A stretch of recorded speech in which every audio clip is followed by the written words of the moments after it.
Today on the channel, a wise man once said, "Feed my Frankenstein," and that's exactly what we're going to do today with Frankenstein's creature, Figura Obscura. And the spirit of Ultimate Warrior will run forever!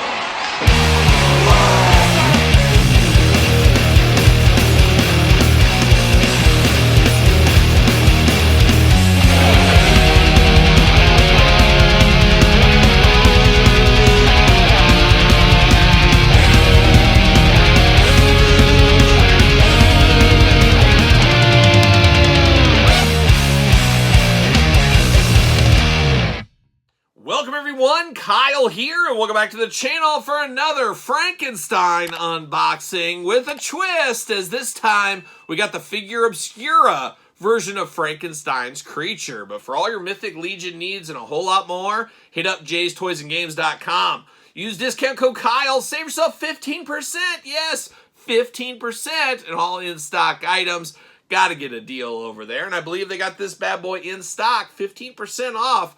Got to get a deal, as you guys do know. And of course, we're going to do this review like we do all the other reviews on the channel. We're going to take a look at the packaging. We're going to talk about it. We're going to unbox it. We're going to talk about it. We're going to see where it goes from there. And I think a lot of people, when they think of Frankenstein, they don't think of this version, this incarnation of Frankenstein. It's a wild ride in the Frankenstein game because you're probably a lot like me. I was as a little kid, and it had been 40 years since Frankenstein Universal Monster came out, and I think in most people's head, they think Frankenstein, that's what they think. They think of the Karloff Frankenstein. I am no different than that. That's what I think of. That's what I think of as far as the Frankenstein story, the story arc, the movies, whatever. Of course, loosely based on Mary Shelley's Frankenstein book, which fast forward many, many years later, I've been living with that Universal Monsters Frankenstein. I've been living that Frankenstein life for many, many years. It's a stiff life. You got to oil it up a little bit from time to time. But that was my Frankenstein, and that's where I was with life. And then I think I was in middle school, and we had to read books, and I remember seeing Mary Shelley's Frankenstein.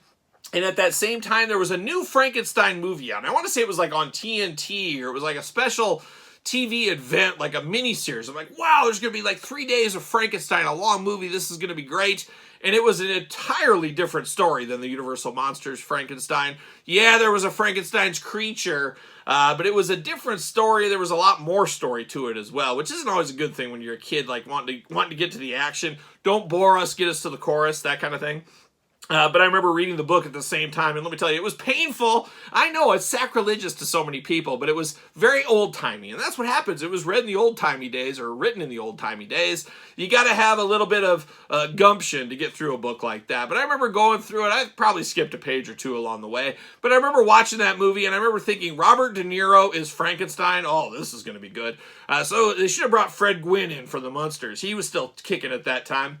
I think he was dealing with the Utes, if I'm not mistaken, at that time. But long story short, no Fred Gwynne talk in this review. Maybe a different one, but it was very weird. Frankenstein's monster, and it was just a totally different kind of story, obviously, than the Universal Monsters. Long way to get there. And I remember just being like, wow, Frankenstein's out there in the cold, in the Arctic, or the North Pole, or wherever they were. It was just a wild, wild ride. And the creature was a heck of a lot different in the book compared to Universal Monsters. I mean, almost totally different stories. Just really thing that links it is there's a creature, there's a Dr. Frankenstein, but the creature escapes. He goes and lives with like a blind guy for a while, becomes buddies with him. I remember that part. And I think that blind guy's family comes, this is a monster. They chase him away. Well, the blind guy didn't know he was a monster, so there's like some learnings there, the more you know kind of thing, goes up and all that. So there was some of that, and then I think he was mad, as always, at Dr. Frankenstein. He wanted the bride of Frankenstein, so that's kind of where that goes into Universal Monsters. I think Dr. Frankenstein wouldn't do it, but then, like, he forced him to do it or something. This creature was a lot more, this Frankenstein's creature was a lot smarter than the Karloff edition, at least as far as I remember. And I'm really setting the table here. I'm setting the table here. We'll get to the review. You know how this channel is. But he set the table there, and then he said he'd do it, and then he said, okay, I'm not going to make it. And then the creature got real mad and, like, killed his friends and family, and then Dr. Frankenstein was hunting the creature, and somehow Dr. Frankenstein died. I'm going to spoiler alert, 100+ years later, Dr. Frankenstein does die, and then the creature, like, kind of realizes, now everything I know, everything is gone. And I think he like just went off into the ice and snow and became the abominable snowman or something. I don't know. Long story. I'm sure you guys were riveted by my tales of stories. I might do a storytelling with Kyle, just a sub channel of that, where I give you the cliff notes. You know, back in the day, you had those yellow cliff note books. I'll cliff note everything for you. Trust me, no fact checking needed for that either. But looking good. The Frankenstein creature here doesn't look like Frankenstein to 99% of the population. I'm pretty sure. I'm fact checking that. I got Todd McFarlane on the couch. Todd, could you fact check that? Oh, get out of here. Todd says, no, Frankenstein, the only Frankenstein he knows is the DC Frankenstein. Of course, yes, I remember you made a figure of it. I'll never forget that. He says that's Frankenstein for most people. Somebody might have to fact check that. That's why we need Mark Summers here to keep you honest, Todd, on the couch. And put your pants back on. But looking good right here, Frankenstein's monster. Just not looking like Frankenstein that we think of. Maybe that's just me, once again. But looking good. On the back, we got War and Peace. I'm going to read this later. You can pause the video, read up on it if you want, but a nice story. There's probably a big storybook in here as well. They usually do that. And then, of course, one thing I love with the Mythic Legions Figura Obscura figures, the power of magnets compel you. I love this magnet to hold everything in. But look at that. You get a little background scene. You're going to see the creature and Frankenstein, the monster, arguing over things. The creature, whatever we're going to call him, just arguing over life and stuff. But a nice little background diorama. Very sturdy cardboard here. You know we're here for that. And then we get down to business. We get down to creature business. Frankenstein creature business. Big window box. Almost reminds me of old school Diamond Select in kind of ways how it's presented a little bit. Frankenstein's creature right there. But looking good. It's a big one. It's a beefy box, as you can imagine. A lot of accessories with this one. I do keep the packaging on these. Look at that. This reminds me of old school, Fleer Ultra 1994 Scoring Kings NBA NBA trading cards. Scoring Kings. I can see Michael Jordan right in the background of that. So I think they owe Fleer Ultra some royalties on that, I would imagine. But we do got some stuff going on here. And just as I deducted, my dear Watson, I knew we were going to have a little book in here. So it's nice to kind of really read out the book if you want to. Get more familiar with the story. Because I honestly don't think, you guys tell me differently, I don't think a lot of people have read the original Frankenstein story. I just don't think it's happening out there. Especially in this day and age. See you later, goodbye. I don't think kids even know how to read anymore. That's what I'm telling you. It does say Frankenstein's creature right here. Got the whole stuff. It's excerpts from all the chapters. Man, this is some good reading, but I'd love to do a separate video where I could just read you guys to this. It'd be great to get you guys to sleep at night, I do think. If these videos weren't enough, that would put it over the edge. But look at this. Accessory City right here. Looking very nice. And then, of course, you got the main man, the man with the power, the man of the hour, Frankenstein's creature right here. But as usual, going to have to take all this stuff offline, get it out of the package, and we'll be back talking all things Figura Obscura, Frankenstein's creature. All right, we got the creature out of the package. It's time now for the creature feature. And as usual, we're going to start with the accessories first. I guess we'll start with the biggest accessories here. We do get the old table here, a very cold, calculated, spooky medical table here. One of those accessories you can use with other toy lines if you want to. You got a mad scientist. You're going to reenact a Saw movie. You're going to reenact a Hostel or something like that. You could use one of these, but it's seen some wear and tear. Of course, Dr. Frankenstein bringing all this stuff to his house, so he doesn't got the newest equipment, is my guess. You got the white base down here with some dings and dents, some silver, making it look worn. You get the little pump right here, so you can pump it up different ways. And then, of course, you do got the arm articulation for the bed. You can put it flat, you can put it up, you can choose your own adventure. Big wheels on the side here, of course, you would turn. They don't actually work. Those two leather straps are in the packaging. We're right here to tie down the creature, of course, as you know. But a very cool medical table. I can see people getting a lot of use out of this with other toy lines as well. So looking very, very cool, very nice right there. And then you do got the little, I guess, laboratory assistant table is what we'll call this. Same kind of process down here with the base and the feet down there. Got a flat tray at the top so you can put all the stuff you're working on here. And it really lends to believe we need Frankenstein, Dr. Frankenstein himself, to really complete this package out. Maybe they'll come out with that next year. We'll see what ends up happening. But you got those two things going on. Of course, you got 3 books here. Of course, if you're dealing with a creature like this, you're building a man, you got to look at some of these textbooks. He's folding through them all. You can store those on the table if you want to. You can also use those with different toy lines. Another great one, of course. We've seen that before. Now, we got these 3 little canisters. They almost look like paint canisters here, or maybe tattoo work. I don't know exactly. We get 3 of these little canisters here. Going to put those on the table. And then we do get these little jars, of course, specimen jars. You can imagine a mad scientist having these. You put a head inside of here, a head inside of here. Just helps you really build out the scene. You got 3 different sized ones. Once again, a great accessory to use with other toy lines if that's going to be your thing. Now, of course, it is Dr. Frankenstein. He's working to make a man. He's got some extra skeleton remains laying around. You got a little skeleton hand here. It's an actual peg in hand, so you could put that over into Frankenstein if you wanted to. So do get that, and then you just get a little skull here. Now, this skull probably not going to fit on Frankenstein. It possibly could, I guess. But it is a skull here, so if you want him to die and just be a skull man, you could. I'll probably put this in one of these glass jars here. Just build a little ambiance in the room is what I'll do. So we do get a lot of accessories there, but not done. We do get the chains. Take these chains, take them off of my heart. That's what Rob Halford told me many years ago. But here we are as well. You got chains around the ankles, chains around the hands, chains around our heart. That's what we have with these. So we do get the chains ready to go, ready to lock Frankenstein down to this table here. Now we do get a few other little things here. I don't even know what you technically call this thing, but of course he had this off to the side of the table in the movie, I believe. Even though the Universal Monster had something very similar to this. It's just kind of like an old school, something Thomas Edison and Ben Franklin would be dealing with back in the day, maybe. But we got little wrappings, all that kind of stuff. So just another thing to build out the scene, build it all out for us. But now we're diving into Frankenstein and some of the accessories he has here. Of course, you can have Frankenstein how he is out of the package, or you can basically have a naked Frankenstein as well. And if you want to go the naked route, you pop it off at the waist. You put the little mummy wrappings here. He is a creature, but man, he wants some privacy. He doesn't want to have his gang all out for everybody to see. He doesn't want the hog out there. That's what he doesn't want. So you can cover it up with this. So you can choose your own Frankenstein adventure. So some people, hardcore Mary Shelley Frankenstein fans, they're going to want multiples of these. So they can display all the different looks, I am sure. Diving into the hands, you do got 2 gripping fists of fury. That's what we're going to call those. And then we got more standard kind of Frankenstein hands, reaching out, getting ready to choke somebody, do one of those kind of things. You can see the stitching throughout into the hands. Even got black fingernails. What's he been up to? Changing oil, I think, on the weekends. His weekend job, maybe. So you do get the extra hands. You also get some extra feet. So, of course, you got the big old Frankenstein boots. Man, if you're going through the Arctic, you better have some boots on. You don't want to die with your boots on, unless you're Iron Maiden, of course. Shout out to the Maiden boys as well. And then you got some big old plain feet down here. So you can choose your own footwear adventure at the end of the day with old Big Frank. But now we got 4 heads to look through here. And man, oh man, he looks like something out of like Michael Graves' Misfits era. Oh, Michael Graves. No-show Graves. No-showed a couple of shows in town here. The town's never forgot it. Never forgot it there. He's not as good as a no-show Jones. Shout out to George Jones back in the day. But it almost looks like a Glenn Danzig or some kind of horror punk guy is what it looks like here. It's a young Jerry Only. Who knows what it is. But looking like a zombie, looking like Frankenstein, but he's got the long black hair, man. Isn't that always the way? You're just a crazy monster, but you got beautiful long black hair. That's just the way. You think he'd just be a bald guy, but he is not. Stitching. He almost looks like Bub from, of course, the Romero movies back in the day. The zombie with the heart of gold. We'll never forget him.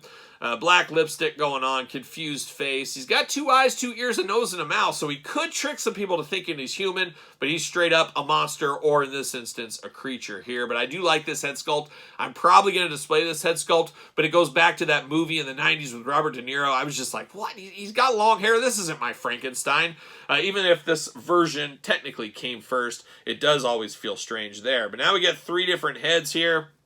We got another one looking a little bit like the Mummy, but he's got a little bit of a grimace face on him going there. He's got the stitching up through the top. Got some very stoic eyes, and then once again playing those human hits in the face with the ears and the eyes and stuff. Got some veins going through the head. A very sickly yellow skin tone here. He could have jaundice. I don't think they could check it back then, but I'm pretty sure he's full of jaundice right there. Looking good. Now this head sculpt, I don't know what this is supposed to be. This is like a really coked up version of Frankenstein, I guess. He got so coked up he lost his hair, doing rails of blow off of these tables. Who knows what he was up to?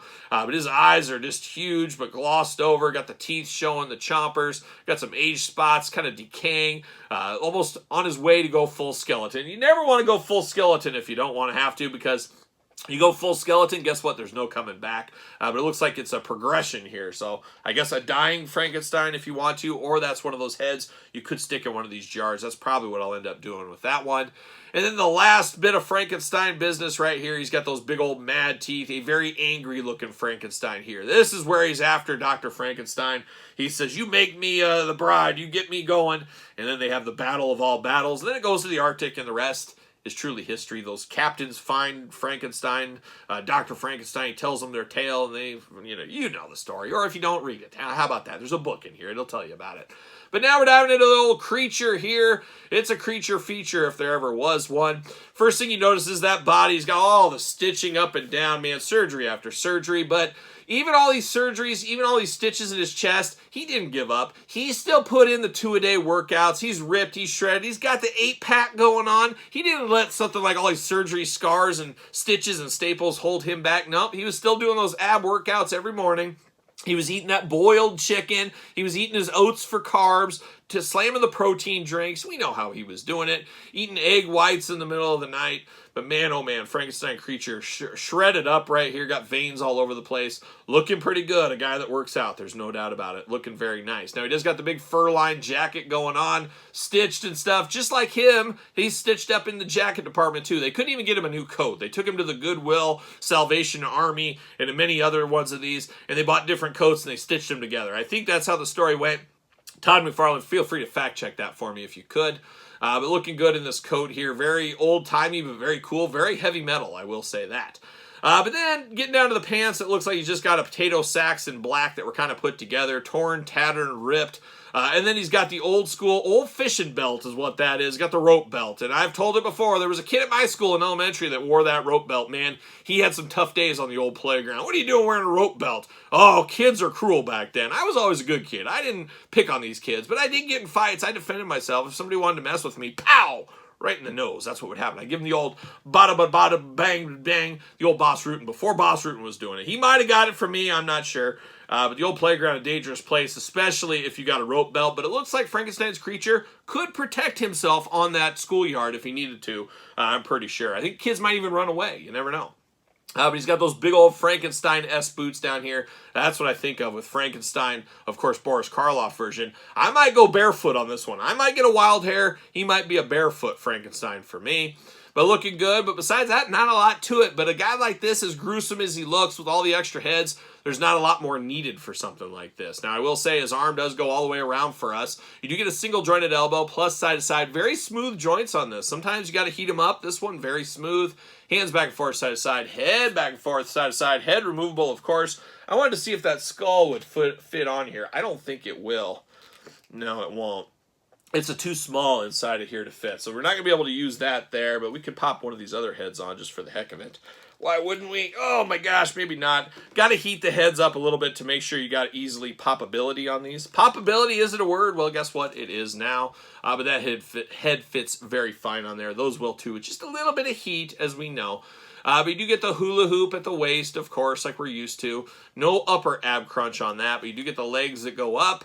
You do get that bend at the knee. You do get some side to side at the knee. Ankles back, forth, side to side, up and down. But this is a Frankenstein creature. I will say this era, this version, whatever you want to call it, a Frankenstein, a little bit more nimble, not as kind of robotic as the old Frankenstein. This guy, he's going through the ice and snow like a young Led Zeppelin. He's not scared of anything. But is he scared of a ringside collectible Mattel stand? Use discount code Kyle, save yourself 10%. And he is not scared of the stand, so he does fit on that stand if that is your thing. Old Frankenstein, the heavy metal Frankenstein is what we're going to call this guy. It looks like you should have a bass guitar just ready to start shredding. Boom, boom, boom. Doing some funky grooves. I get to see him. A funky Frankenstein is what he is. He could be like a young Bootsy Collins, but Frankenstein. He could be that. You never know. But a little comparison here. Of course, the Karloff version. About the same height, actually. So how about that? So you can put these two together. Obviously, I think for most people, this is their Frankenstein. And I definitely remember this version. I definitely have seen incarnations of this one. It's just very strange to me. And I guess I didn't even bring up the Hammer Frankenstein movies. That's different interpretations of Frankenstein as well. Those really never resonated with me so well. I think it depends what you were brought up on. this is my Frankenstein. This will always be my Frankenstein. And I know if my dad was here, dear old dad, I wish he was here every single day. If he was here, he'd tell me this is my Frankenstein too. But he'd say, I respect this Frankenstein. I respect this book. And he'd tell us that he was in 3rd grade. He read the whole book front to back and then back to front. He'd wow us with some of his knowledge. He always does. He always knows all that kind of stuff. That's why he's missed here for these reviews. But I know my dad would pick this one, but he would tell us all kinds of bits and buttons about this story. You know he would. He's an expert on everything.